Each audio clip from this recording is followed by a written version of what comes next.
তুমি তো খুবই এক্সপিরিয়েন্সড মনে হচ্ছে, মজা লাগবে তোমার সাথে।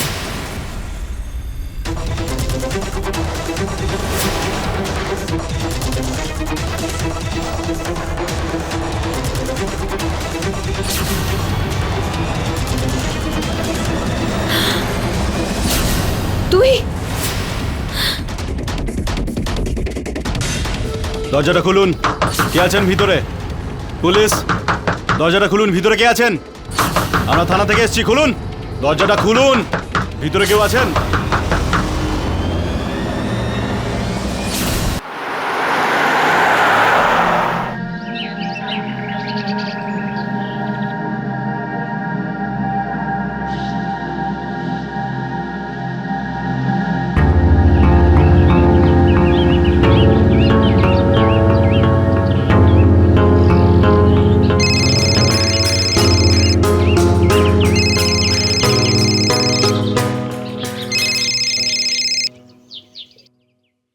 হ্যাঁ মা। আচ্ছা শোন বাবা, ওই যে কর্নারে টেলারিং এর দোকান আছে না, ওখানে আমি কাবেরীর জন্য ড্রেস সেলাই করতে দিয়েছি। তুই সন্ধেবেলা ফেরার পথে নিয়ে আসিস, ঠিক আছে? হ্যাঁ ঠিক আছে মা, আমি নিয়ে আসবো। মা আমি পরে কথা বলবো। আরে শোন না, সব সময় তুই ফোনটা রাখার জন্য ব্যস্ত হয়ে পড়িস, সব সময় শুধু কাজ কাজ আর কাজ। দেখ বাবা, আজকে তুই লাঞ্চ টাইমে খেয়ে নিবি, আমি তোর পছন্দের ভেন্ডির সবজি বানিয়েছি। হ্যাঁ মা, খেয়ে নেব। আচ্ছা বাবা, আমি রাখছি।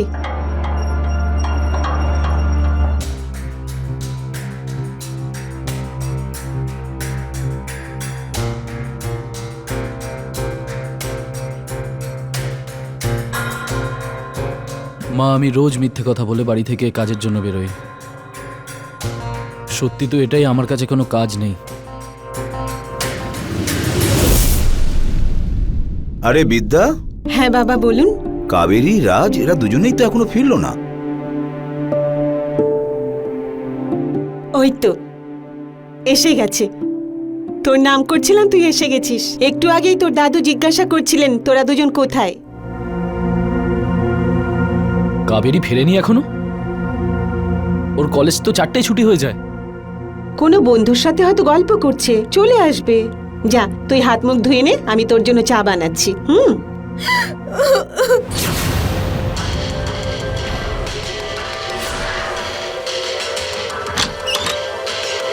কাবেরী, কি হয়েছে কাবেরী? কাবেরী, কি হয়েছে মা কাবেরী? আরে মা, দরজাটা খুলবে। কাবেরী মা, বলবি তো কি হয়েছে? কাবেরী দরজা খোল, বল না তোর কি প্রবলেম হয়েছে, আমি সব ঠিক করে দেবো। কাবেরী, এইবার আর কিচ্ছু ঠিক হবে না দাদা। কাবেরী, কাবেরী দরজাটা খোল। আমি আর কাউকে মুখ দেখাতে পারবো না দাদা, তোমাদের চোখে চোখ রাখতে পারবো না আমি আর। না, আমি আমি আমি আমার সব ভুলের জন্যে তোমাদের জীবন নষ্ট করতে পারবো না। আমি আমি আমি আমার জীবনটাই শেষ করে দেব। আরে কাবেরী তুই কি বলছিস কিছু বুঝতেই পারছি না। প্রথমে তুই কাঁদা বন্ধ কর। আচ্ছা দেখ, আমরা তোর আপনজন, আমরা তোর সাথে সবসময় থাকবো। দরজাটা খোল। এক কাজ কর রাজ, দরজাটা ভেঙে ফেল, তাড়াতাড়ি কর।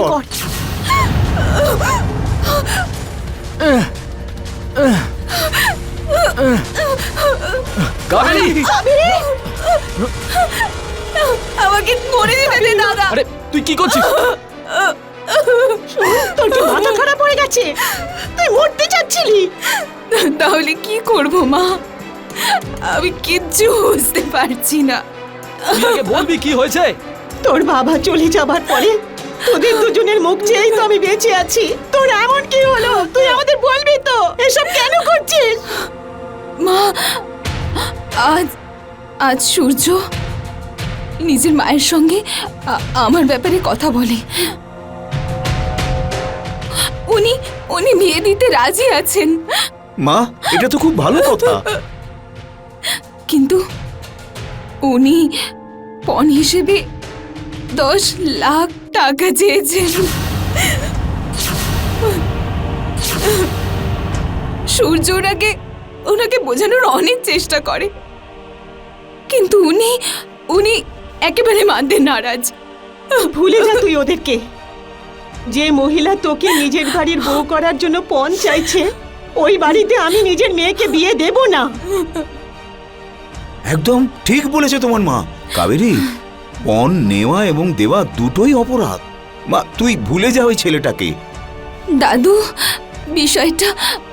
বিষয়টা সূর্যকে ভুলে যাওয়া নয়। কি ব্যাপার? ভয় পাস না, খুলে বল পুরো। দাদা, আসলে আমি সূর্যের বাচ্চার মা হতে চলেছি।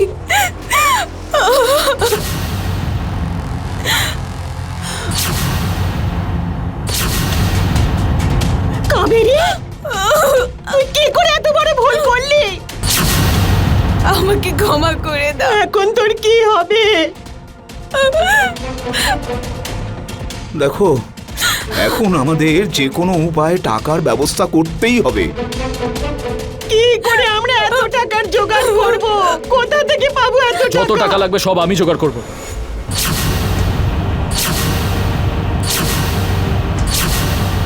তুই টেনশন নিবি না, তোর খুশির জন্য আমি সব কিছু করতে পারি। আমি ব্যবস্থা করব, যেভাবেই হোক।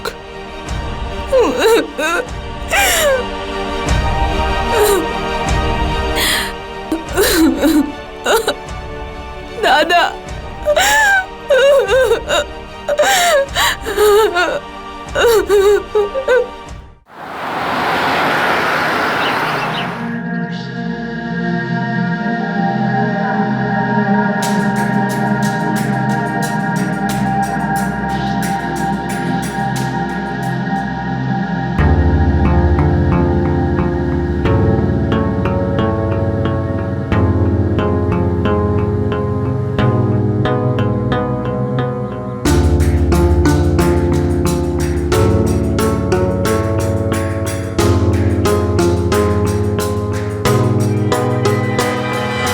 Are you okay?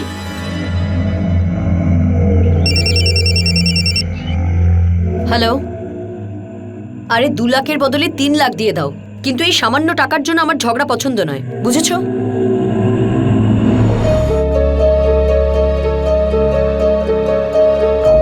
চাকরি খুঁজছো নাকি? হ্যাঁ। ইফ ইউ ডোন্ট মাইন্ড, আমি জানতে পারি তুমি কি ধরনের চাকরি চাইছো? আসলে আমি ম্যানেজারের পোস্টের জন্য খুঁজছি, কিন্তু আপাতত যে কোনো কাজ হলেই চলবে, শুধু স্যালারিটা যেন ভালো হয়। কেন, টাকার কি খুব দরকার?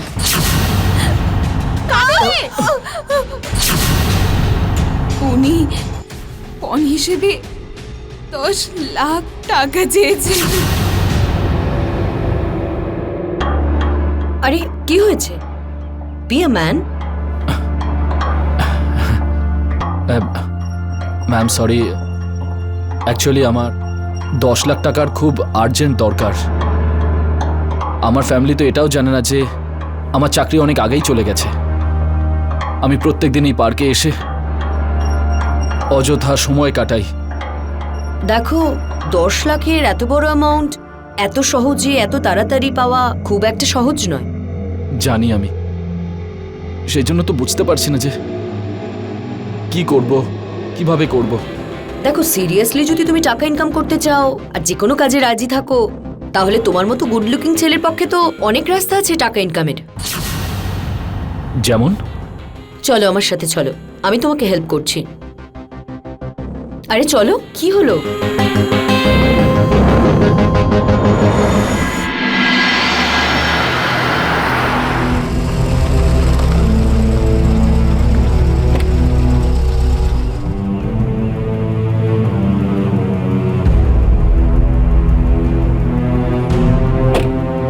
এসো।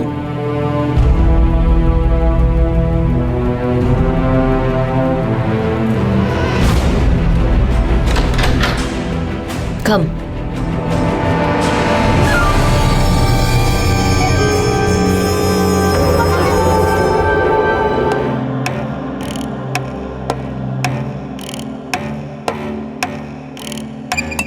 রাজ, তুমি দাঁড়িয়ে পড়লে কেন? এটা আমার ফার্ম হাউস। চলো উপরে চলো।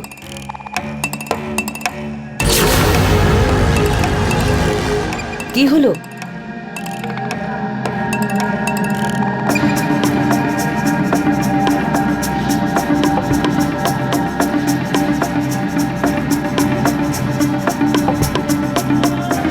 এসো।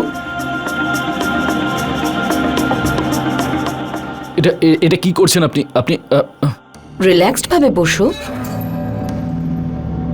এক মিনিট, আমি আসছি।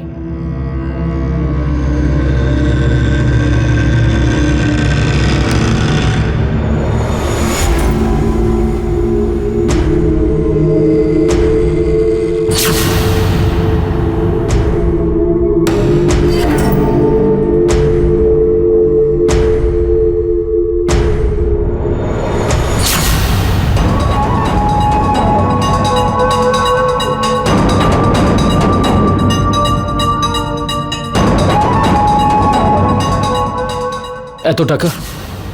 না, মানে আমাকে কি করতে হবে?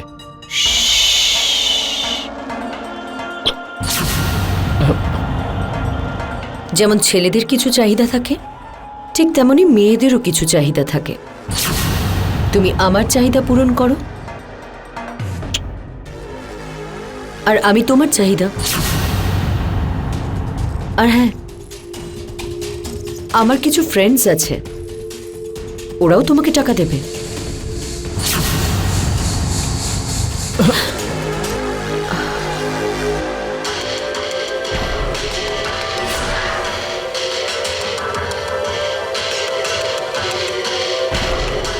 আমি সূর্যের সূর্যের সূর্যের বাচ্চার মা হতে চলেছি। তোর খুশির জন্য আমি সবকিছু করতে পারি, সবকিছু।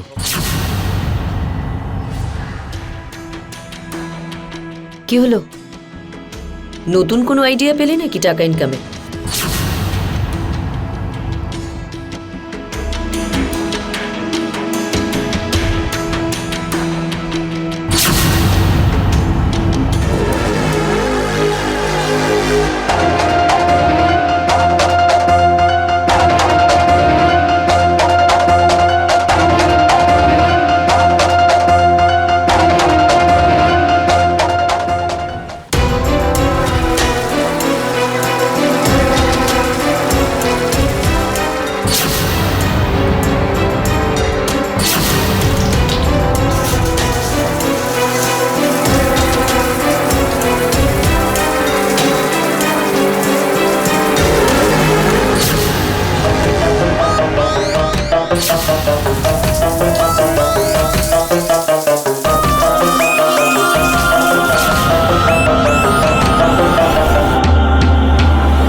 প্রয়োজন নারী পুরুষ দুজনেরই থাকে, কিন্তু নিজের লোভ মেটানোর জন্য কি একজন অসহায় মানুষকে ব্যবহার করা উচিত? কিন্তু আফসোস যে এরকম লোক আমাদের আশেপাশেই লুকিয়ে থাকে, যারা সুযোগ পেলে যে কোনো অসহায়তার সুযোগ নিতে একটুও ভাবেন না, আর আর্থিকভাবে দুর্বল মানুষই এদের সহজ শিকার হয়।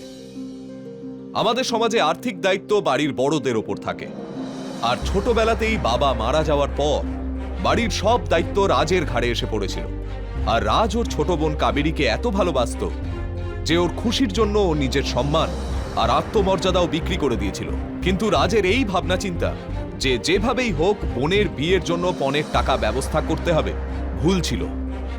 টাকা জোগাড় করার এই উপায়কে আমাদের সমাজ মান্যতা দেয় না, এমনকি আইনের চোখেও এটা একটা অপরাধ। আর এটা অপরাধের এমন একটা রাস্তা যে তাতে মাত্র এক পা এগোলেও পেছনে ফেরা খুবই মুশকিল। কিন্তু রাজ এটা বুঝতে পারেনি যে যে রাস্তায় ও চলতে শুরু করেছিল তার পরিণাম কতটা ভয়ঙ্কর হতে পারে।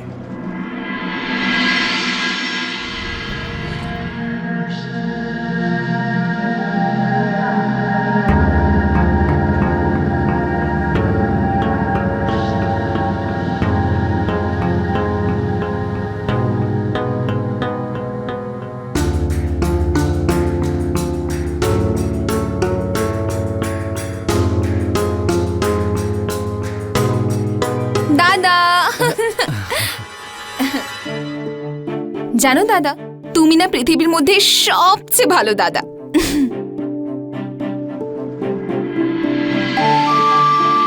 দাদা জানো, কাল সূর্য নিজের মাকে নিয়ে আমাদের বাড়িতে বিয়ের কথা বলতে আসছে। এবার তো খুশি তুই? হ্যাঁ দাদা, আমি ভীষণ খুশি। কিন্তু দাদা, একটা কথা জিজ্ঞেস করব? তুমি এত তাড়াতাড়ি এতগুলো টাকার ব্যবস্থা কি করে করলে তুমি?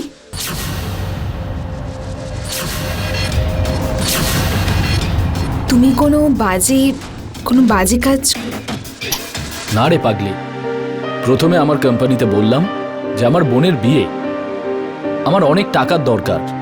ওরা আমাকে কোম্পানি ফান্ড থেকে পার্সোনাল লোন দিয়েছে। কিন্তু দাদা, এত তাড়াতাড়ি এতগুলো টাকা একসঙ্গে লোন হিসেবে কি করে পাওয়া যেতে পারে? আরে বাবা, আমি বলেছি আমার স্যালারি থেকে ইএমআই কেটে নিতে, আর আমি ওদেরকে হুমকি দিয়েছি, দেখো যদি আমাকে তোমরা লোন না দাও না তাহলে আমি কিন্তু কাজ ছেড়ে দেব। আর বস বলল, স্যার আমাদের কোম্পানি আপনাকে লোন দিয়ে দেবে, আপনি শুধু কাজটা ছাড়বেন না। সত্যি দাদা, তুমি এতটাই ভালো যে তোমাকে চাকরি ছাড়ার কথা কেই বা বলতে পারে বলো, তাই না? চল এবার তাড়াতাড়ি গিয়ে নিজের বিয়ের প্রস্তুতি শুরু কর। হ্যাঁ দাদা।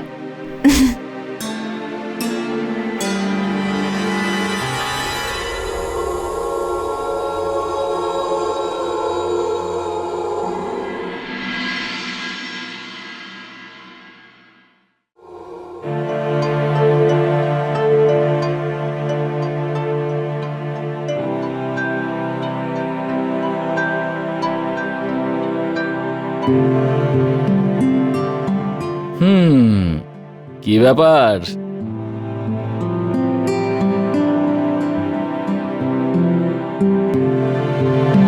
আমি তো জানতামই না আমার এই খিটখিটে বোন এত সুন্দরী লাগতে পারে। আজকে তো জামাই বাবা জীবন তোকে দেখে আবার ভালোবেসে ফেলবে। কি দাদা, তুমিও না? এই দেখ, এসে গেছে তোর শ্বশুর বাড়ির লোকেরা।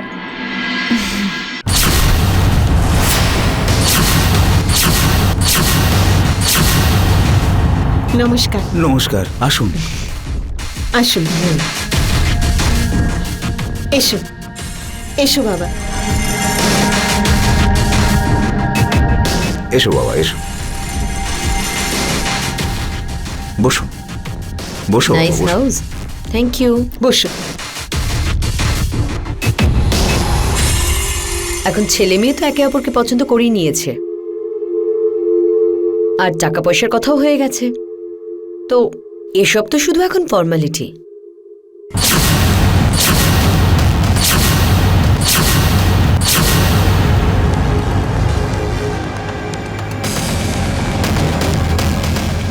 আরে কাবেরী, এসো।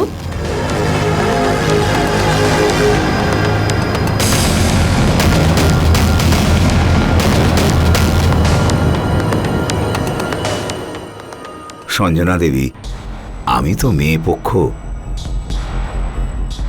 আপনার কাছে তো আমাদের একটাই প্রার্থনা যে আপনাদের বাড়িতে আমার নাতনি যেন খুশিতে থাকে। কাবেরী কিন্তু আমার বৌমা নয়, আমার মেয়ে। এখন যত তাড়াতাড়ি সম্ভব পুরোহিত দেখে একটা ভালো দিন বার করে নিন।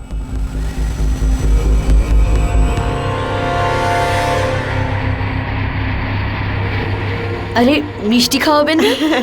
কাবেরী মা, ওনাদের জন্য মিষ্টি নিয়ে এসো। ও, কাবেরীর দাদা? হ্যাঁ, ওর নাম হলো রাজ। রাজ বাবা, এদিকে আয় না, আয় এখানে।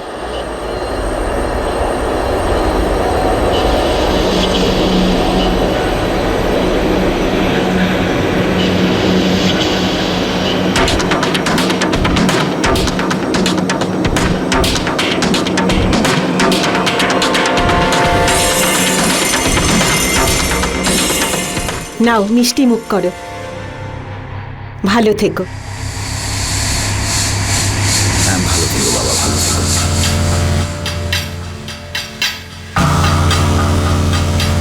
আরে রাজ, তুমিও মিষ্টি মুখ করো। আয় বাবা, আয়।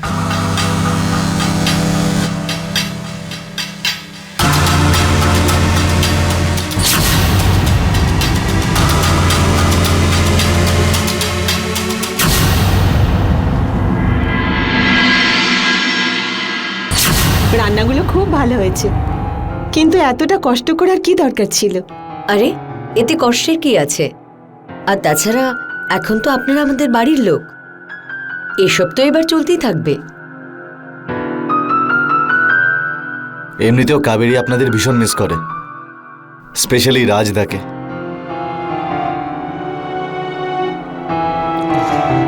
ওদের দুজনের মধ্যে ছোটবেলা থেকেই খুব ভাব। যখনই আমি কাবেরীকে কোনো কারণে বকাবকি করি, তো রাজ তখন আমার উপরেই রেগে যায়। আর সত্যি বলতে, ওর বাবা চলে যাবার পরে রাজই ওকে মানুষ করেছে।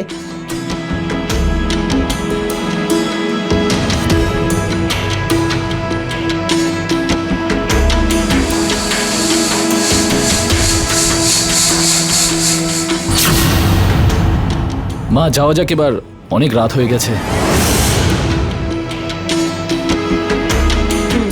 আরে এত রাতে বাড়ি গিয়ে আপনারা কি করবেন? আপনারা এখানে থেকে যাচ্ছেন না কেন? এমনিতেও অনেক রাত হয়ে গেছে। আরে না না, এইভাবে মেয়ের বাড়িতে থাকাটা একেবারেই ভালো দেখায় না। ছাড়ুন তো সব পুরনো দিনের কথাবার্তা। আর এত রাতে আপনারা ট্রাভেল করবেন কি করে? কাবেরী মা, বলো না তোমার মা আর দাদাকে যাতে এখানে থেকে যায়। হ্যাঁ দাদা, এবার মা যখন এতবার বলছে তখন থেকে যাও না আজকে আমার জন্যে। হ্যাঁ রাজ, প্লিজ থেকে যাও না।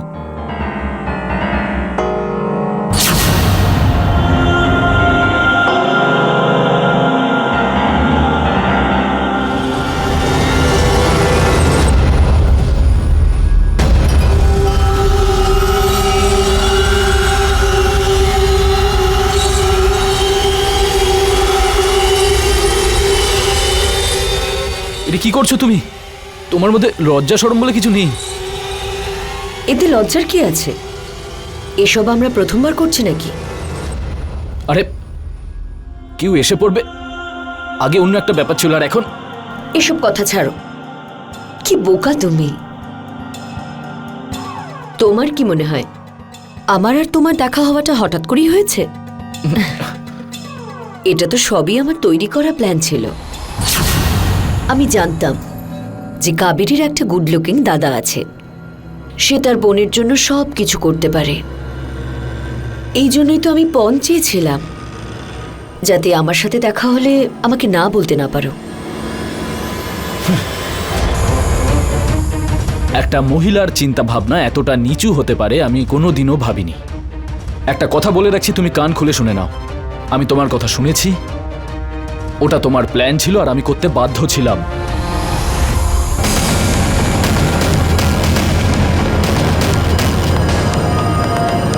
কিন্তু এখন আমি আর বাধ্য নই। কেন? তোমাকে তোমার পরিবারকে টাকা দেওয়ার মতো কোনো লোক পেয়েছো নাকি? নাকি পার্কে বসার জন্য টাকা পাচ্ছ? কাজ করছি এখন আমি একটা চাকরি পেয়েছি। এখন তোমার আর তোমার টাকার কোনো প্রয়োজন নেই আমার। সরো আমার কাছ থেকে। দাদা,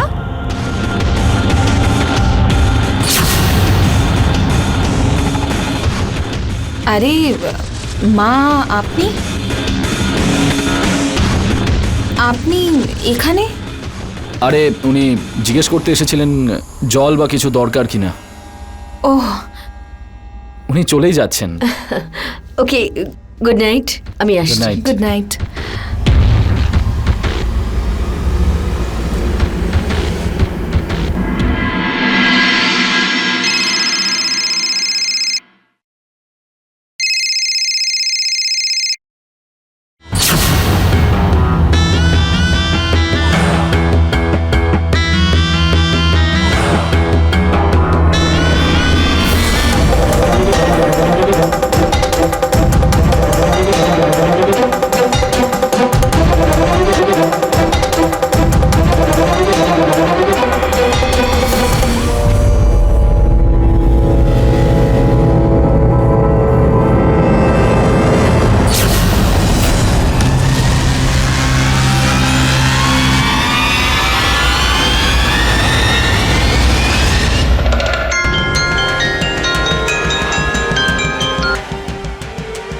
আরে ও তোমার বৌমা, ও তোমার ছেলে স্ত্রী হয়।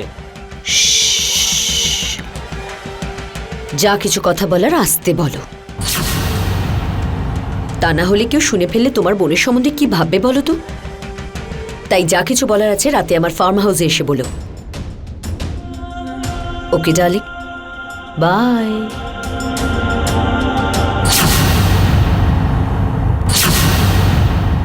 সঞ্জনা, সঞ্জনা, সঞ্জনা।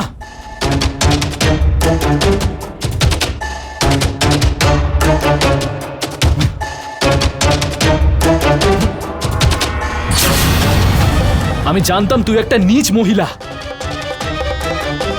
কিন্তু তুই এত নীচ একটা কাজ করবি এটা আমি কোনোদিনও ভাবিনি। ডিলিট কর আমার বোনের ভিডিও। তুই জানিসই তো আমি আমার বোনের জন্য সবকিছু করতে পারি। তার জন্য যদি কাউকে খুনও করতে হয় না, সেটাও আমি করতে রাজি। ডিলিট কর আমার বোনের ভিডিও আগে। খুন করতে ধরি না বলছি, আমি তো শুধু তোমাকে আদর করতে বলছি। কাবেরী খুব ভালো মেয়ে, আমি ওর এমএমএস বানাতে একদম চাইনি, কিন্তু একা একজন মহিলা নিজের চাহিদা পূরণের জন্য কিছু তো করবে। কেন করছো তুমি আমার সঙ্গে এরকম? শহরে তো আরো অনেক ভালো ভালো ছেলে রয়েছে, আমার পিছু কেন ছাড়ছো না? ভালোবেসে ফেলেছি তোমায়। ছেলে তো আমি অনেক পেয়েছি, কিন্তু তোমার মধ্যে যেটা আছে সেটা কারোর মধ্যে নেই। আর তুমি এই সামান্য মাইনা চাকরিটা ছেড়ে দাও। আর এই কাজকেই প্রফেশন বানিয়ে নিচ্ছ না কেন তুমি?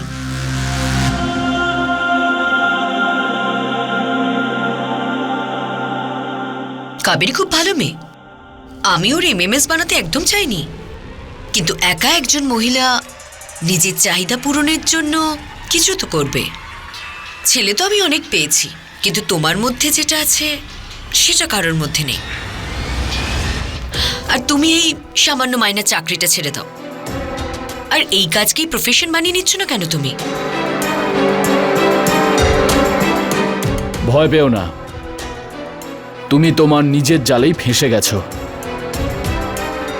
আমার সঙ্গে তুমি যদি এই ধরনের কথা আরেকবার বলো না, আর যদি আমার বোনের সাথে কিচ্ছু করো তুমি, তাহলে এই রেকর্ডটা সোজা পুলিশ স্টেশনে দিয়ে দেব, বুঝেছো?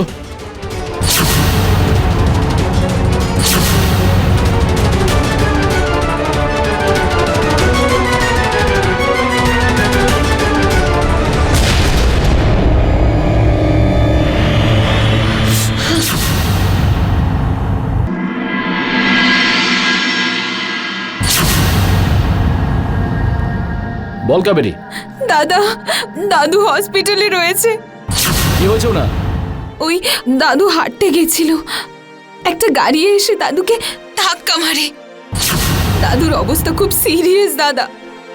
আমি আমি মায়ের সঙ্গে হসপিটালে রয়েছি, আর ডক্টর তো 2 লাখ টাকা ডিপোজিট করতে বলেছে দাদা। কাবেরী, তুই টেনশন নিস না, ডক্টরকে বল যেন চিকিৎসা শুরু করে। আমি টাকার ব্যবস্থা করছি। ঠিক আছে দাদা।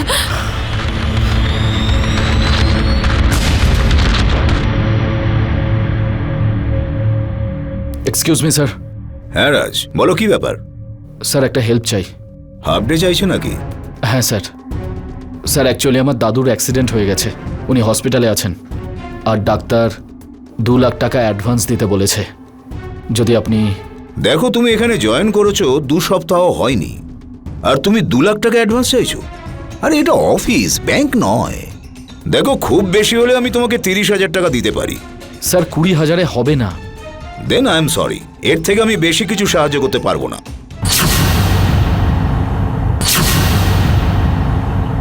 দাদা, দাদু হসপিটালে রয়েছে, ডক্টর তো 2 লাখ টাকা ডিপোজিট করতে বলেছে দাদা।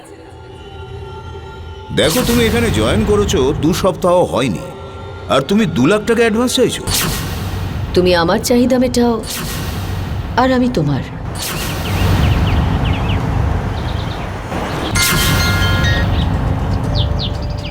আমি তোমারই ফোনের অপেক্ষা করছিলাম।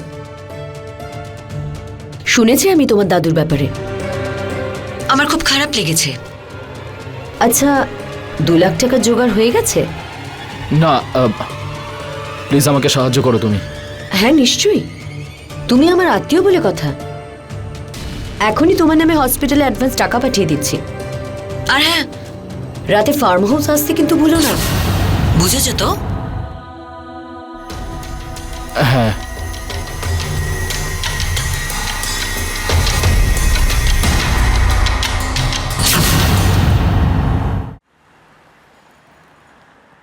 শোন সঞ্জনা, এর জন্যই তো আমি 50,000 দেব, কিন্তু আমি প্রথমে যাব। What rubbish! 50,000? He is my best product. আরে শুরুই তো 60,000 থেকে। আমি দেবো ওর জন্য 60,000। তাছাড়া আমিও তো দেখি ওর মধ্যে কি এমন বিশেষত্ব আছে। দেখ রুবি, তুই তো জানিস আমার বাড়ির কি প্রবলেম, তাই আমি ওর জন্য 80,000 টাকা দিতেও রাজি, কিন্তু সবার আগে আমি যাব। কেউ আছে নাকি যে 80-র ওপরে দিতে রাজি আছে? 90,000। আমি 95,000। চল সঞ্জনা, 95,000-ই ডান। 95,001, 95,002, 95,003। ইয়ে, ও তোমার।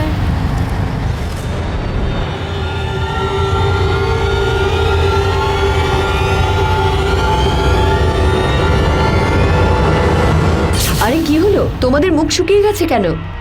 তোমাদেরও টার্ন আসবে। প্রথম তো প্রথমই না। এই সঞ্জনা, তার রুন ছিল।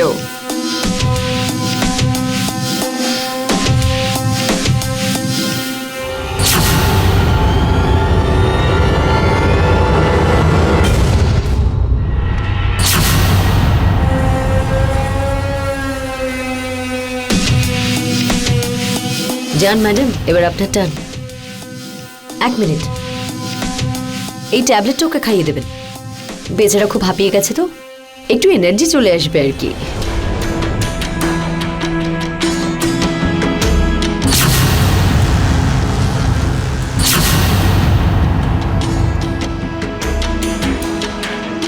এই নাও, এই গুলিটা খেয়ে নাও, তাহলে শরীরে বল পাবে।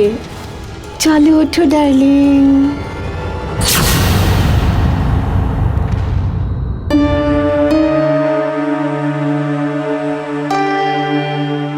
এই কি দাদা, সবে মাত্র দাদুকে হসপিটাল থেকে নিয়ে এলাম, এখন আবার তোমার পেটে ব্যথা? দাদা, তুমি একটু ডক্টরকে দেখিয়ে নাও না। আরে এমন কোনো ব্যাপার না, ওই 2-4 দিন বাইরের খাবার খেয়েছি তো, সেই জন্যই পেটে একটু গন্ডগোল হয়েছে। তুই টেনশন নিস না, ঠিক হয়ে যাবে।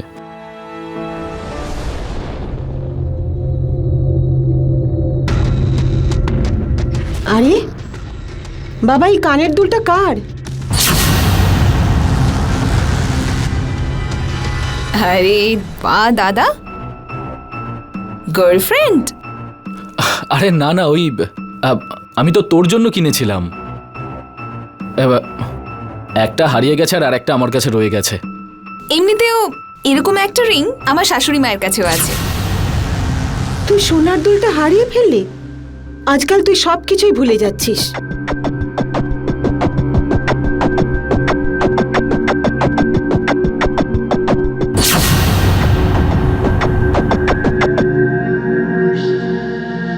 মা, ওই অফিস থেকে মেসেজ এসেছে, কিছু কাজ আছে, যেতে হবে।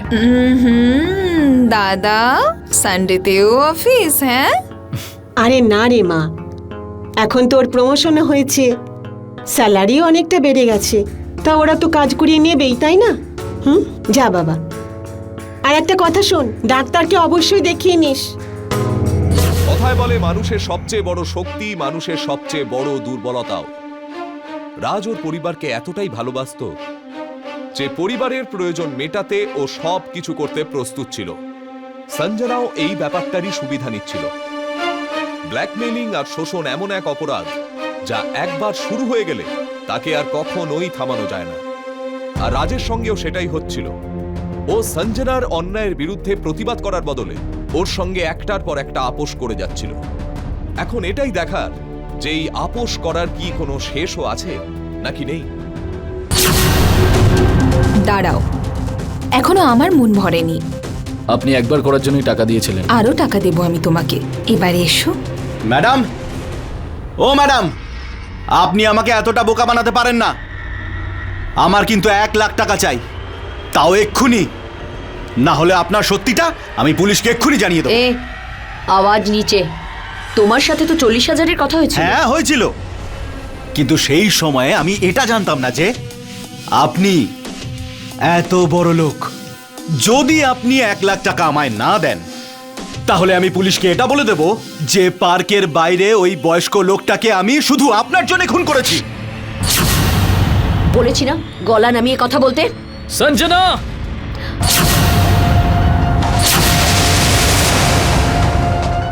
রাজ,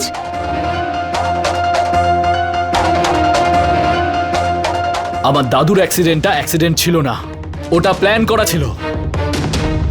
তোমাদের দুজনের ব্যাপারে আমি সবকিছু পুলিশকে বলে দেবো।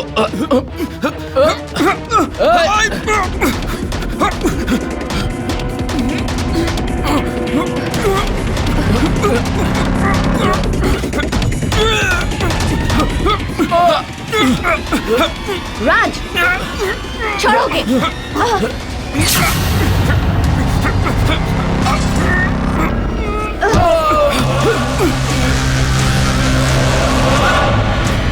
সঞ্জনা, বাবু, বাবু ধর ওকে।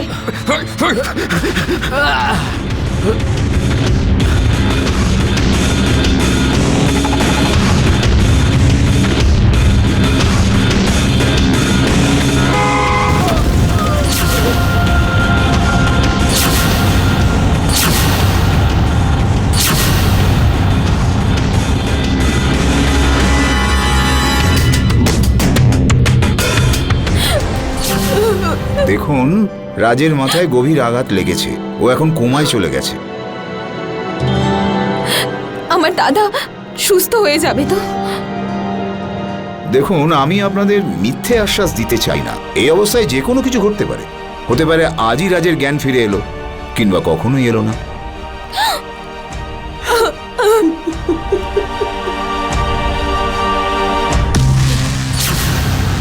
চিয়ার্স।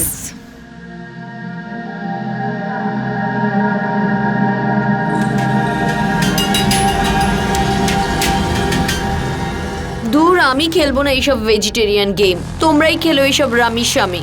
হ্যাঁ, রাজ নেই তো কি হয়েছে, পৃথিবীতে আরো ছেলে তো রয়েছে। হ্যাঁ, আমি একটা কথা বলছিলাম। গতকালে আমার এক স্টুডেন্ট ফোন করেছিল, আর ও স্টুডেন্ট লোন দেওয়ার জন্য টাকা ডিমান্ড করেছিল। ও টাকার জন্য সব কিছু করতে পারে। বাহ, দারুণ। ওর মধ্যেও যদি রাজের মতো ব্যাপার থাকে তাহলে তো আমরা টেস্ট করার জন্য সঞ্জনাকে পাঠিয়ে দিচ্ছি। ওর একেবারে জহুরির চোখ।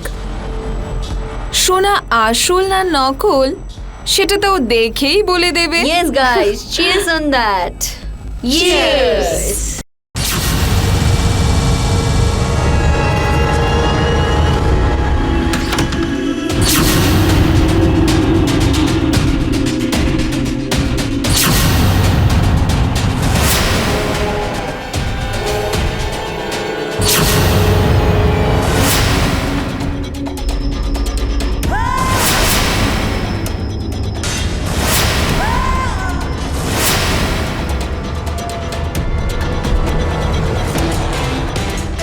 আরে বাহ, তুমি তো খুবই এক্সপিরিয়েন্সড মনে হচ্ছে। মজা লাগবে তোমার সাথে।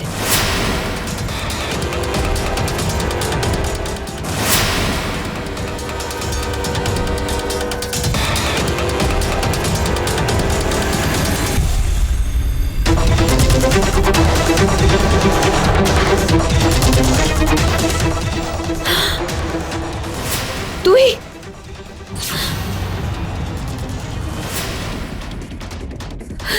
দরজাটা খুলুন, পুলিশ এসছে। দরজাটা খুলুন, কে আছেন ভিতরে? দরজাটা খুলুন, কে আছেন ভিতরে? পুলিশ এসছে। দরজাটা খুলুন, ভিতরে কে আছেন? দরজাটা খুলুন।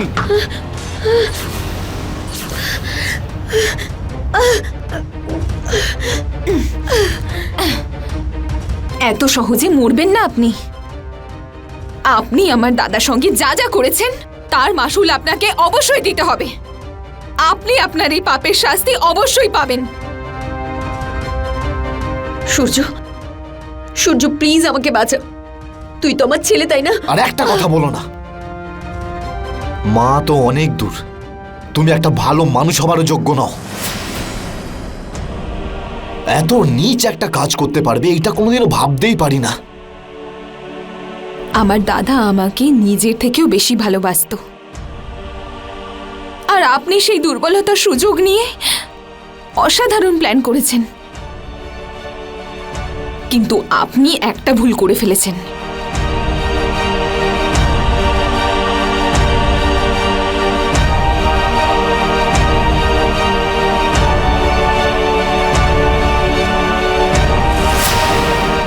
কেন করছো তুমি আমার সঙ্গে এরকম? শহরে তো আরো অনেক ভালো ভালো ছেলে রয়েছে, আমার পিছু কেন ছাড়ছো না? ভালোবেসে ফেলেছি তোমায়। ছেলে তো আমি অনেক পেয়েছি, কিন্তু তোমার মধ্যে যেটা আছে সেটা কারোর মধ্যে নেই। আর তুমি এই সামান্য মাইনের চাকরিটা ছেড়ে দাও।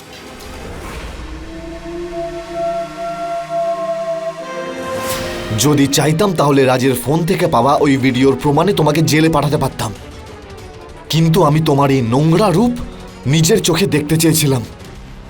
তুমি সারা দিন ফার্ম হাউসে পড়ে থাকতে। আমার বোঝা উচিত ছিল কিছু গন্ডগোল তো নিশ্চয়ই করছো তুমি।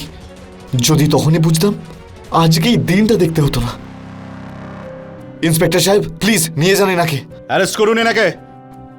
সূর্য, সূর্য চলুন, নিয়ে আসুন। প্লিজ চলুন। এনাকে নিয়ে যান ইন্সপেক্টর সাহেব। সূর্য, আমি নিজেকে পাল্টে ফেলবো। সূর্য প্লিজ আমাকে, কাবেরী, কাবেরী প্লিজ আমাকে বাঁচাও।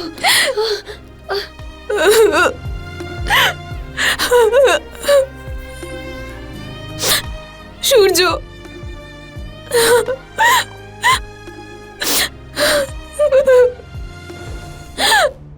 নিজের খেয়ালে মেতে সঞ্জনা ভুলে গেছিল যে সব অপরাধের একটা শেষ আছে। কাবেরী সত্যিটা জেনে নিজের দাদার অপরাধীদের শাস্তি তো পাইয়ে দিল, কিন্তু যে লোকসান হয়ে গেছিল তা পূরণ করা সম্ভব ছিল না। অনেক সময় আমরা অসহায়তার চাপে পড়ে না ভেবেচিন্তে ভুল পদক্ষেপ নিয়ে ফেলি। এটা জানা আর বোঝার পরেও যে পণ দেওয়া আর নেওয়া দুটোই আইনত অপরাধ। রাজ নিজের বোনের বিয়ের জন্য পণ দিতে রাজি হয়ে গেল। নিজের বোনের প্রেগন্যান্সির কারণে ও এই বিয়েতে রাজি হলো, কিন্তু ওর ভাবা উচিত ছিল যে যে পরিবার বিয়ের আগেই পণের মতো বেআইনি দাবি জানাতে পারে তা একটা ভালো পরিবার কি করে হতে পারে। পণ জোগাড় করার তাড়নায় ও ঠিক ভুলের তফাৎ ভুলে গিয়েছিল আর সঞ্জনার জালে জড়াতে থাকলো। আর আজ ও হাসপাতালে নিজের জীবনের জন্য লড়াই করছে। মনে রাখবেন, পরিস্থিতি যতটাই প্রতিকূল হোক না কেন, কখনোই যেন তাড়াহুড়ো করে, আবেগে ভেসে গিয়ে বা পরিস্থিতির সঙ্গে আপোষ করে কোনো ভুল পদক্ষেপ নেবেন না। বরং ভেবে চিন্তে আর সাহসিকতার সঙ্গে সমস্যার সম্মুখীন হন, আর সব সময় ন্যায়ের পথেই চলুন। এর সঙ্গেই আমি গিরিশ জৈন ক্রাইম অ্যালার্টের এই এপিসোডে আপনাদের থেকে বিদায় নিচ্ছি। আবার দেখা হবে এরকমই একটা সত্যি ঘটনা নিয়ে। ততক্ষণ be alert, be safe. Crime alert, অন্যায়ের বিরুদ্ধে সোচ্চার।